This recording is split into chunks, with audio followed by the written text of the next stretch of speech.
One of the first things I do to my CCW guns is put sights on them. Over the years, I've favored the 3-dot system. That's always what I've leaned towards. That's always what I've purchased. But recently, I picked up some Ameriglows for my Smith & Wesson M&P that is very different from what I've used in the past.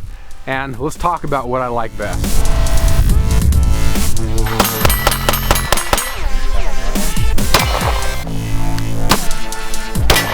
Good job.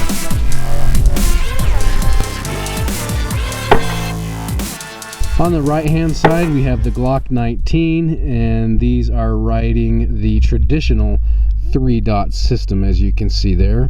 On the left we have the Smith & Wesson M&P. This is riding the new, for me new, more of a I.8 sight type of system.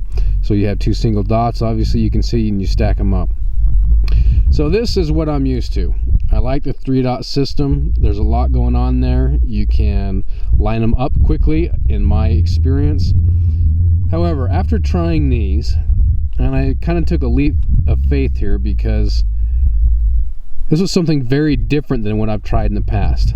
Come to find out, I like these much better, and here's why. I like the cleaner sight picture that these type of sights offer you.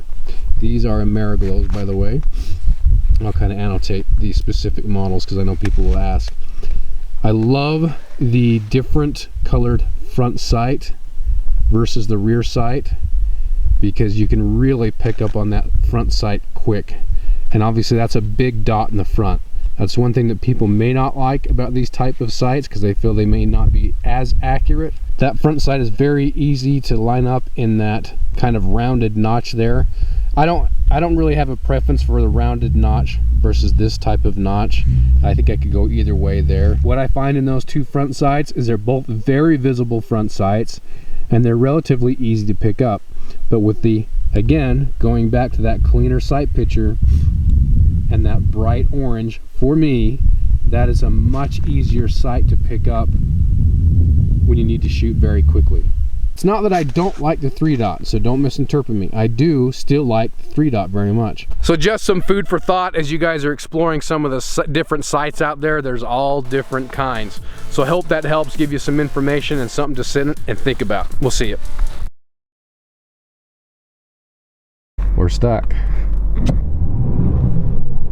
What are we gonna do? Change the gears. Evasive maneuvers.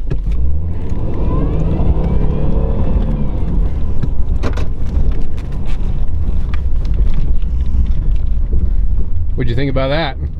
Cool. You didn't know your old man could drive like a madman, did you? Nope. Yeah, he's got skills. Put on your seatbelt! Mine's on, yours isn't. Oh. Now, what authority do I have to speak on this? Well, it's my thousands and thousands of hours of actual combat. Now, I'm not talking about shooting steel and paperwork that doesn't shoot back. Actually, yes, I am. But what really brings realistic training to my type of training is sometimes my targets have frowny faces.